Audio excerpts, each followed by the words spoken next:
Okay, I mentioned that all psychology, all philosophy is psychology. And in one context, it degrades into psychology, but in the other context, we're cognitive creatures. Everything we do is material. The word for our subjective experience of this, or at least one word, is the psyche. So we experience everything through the psyche, therefore everything is psychological. But there's actually more to it than that. This isn't just a subtle thing to remember in the in between times, right? This isn't just something to humble you. As some of you realize, I totally endorse that we all assent to what appears to be the case, especially so long as we're careful about what we claim and how we claim things appear to be the case. And this kind of truth might be a way to just be humble about that. It's like, things appear to be the case, but hey, it's all psychological. Maybe you're dreaming. Just keep checking, keep checking. And it does serve that purpose. But there's more to it than that, because philosophy is entirely motivated, like all things, by feelings and emotions. That part of psychology. No, we're trying to get feelings and emotions out of philosophy. Everybody knows that. No, no, not everybody knows that, and it's not true. There's just certain kinds of feelings that you try to get out of philosophy. Certain kinds of feelings. Other feelings are totally necessary. I think the most well identified, shared identification of such a feeling is the eureka moment, the aha. Oh yeah, oh yeah, I see. That feels great. Okay.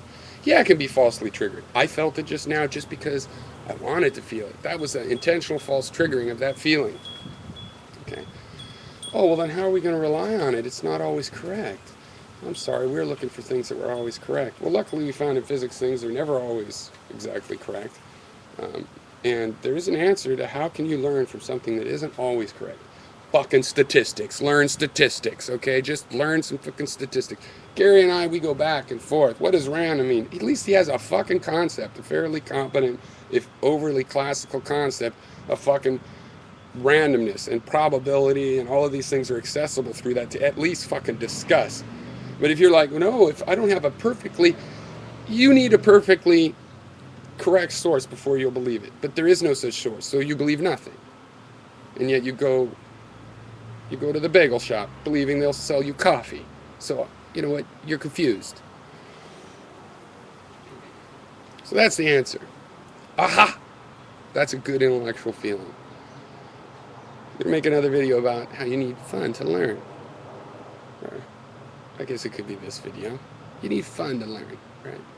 But no, I'm going to make another video. That's a good one because that's a fun feeling. But not all intellectual feelings are fun. You have to get a taste for the more meaty and substantial ones. For example, I mentioned, I think, in a recent video, the feeling of an honest truth. And I mean the kind that hits you like the concussion blast from a nuclear warhead going off. And as you're reeling, the wind is still flailing around you. You were knocked by this thing, stunned. You have to learn to enjoy that in some, at least indirect sense. How could you enjoy that? Well, I mean, how can you enjoy a workout? I mean, was it fun? Well, it's fun being healthy.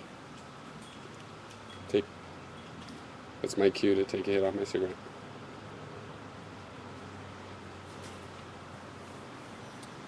So, facing honest truths, there's always a little grain of the aha in there. Or better yet, there's a lot of feelings from geometric metaphors. The feeling of a piece coming into place. Click. That's a blend of aha and ooh, I see. Because that's the thing. Aha is always usually, I've got this thing's number. I figured out, yes, power. I feel the knowledge. Power. It feels so fun. Whereas the feeling of being hit by this honest, possibly brutal truth is not a feeling of control. You might be now I see how fucked I am. And yet that still has to somehow be a positive experience you want to seek out. And I do. I seek out these honest facts. I've always felt, even if it hit me and it's like, oh wow, that means I was an asshole after all. Oh my God, I ate that whole night. That turns out it was my fault. And you have to face that, and that's like, well, that's not good. But it does. It still feels good because it's like it's reality. And it's like, oh, that's what I need to know. That's how I can maybe not do that again by by plugging my mind together such that that is enjoyable in some sense. Well, I couldn't use the word fun, really. Um, I plug myself together in such a way as not to do it again, you see. By facing that I've done it once, I don't have to face, oh, I've been doing this for 20 years. So it's all good. The health in the end is what's fun. I like living this way.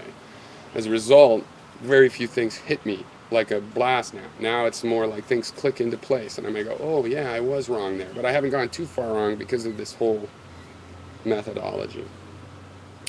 And this is how we motivate ourselves. You'll have your own intellectual feelings, but when people want to say it's not emotional, listen, you're going for the intellectual jolly on some level. That doesn't mean that there's not a material benefit to it, right, that you could measure some other way. But I'll make another video that goes into that, and it's based on the relationship of fun and learning.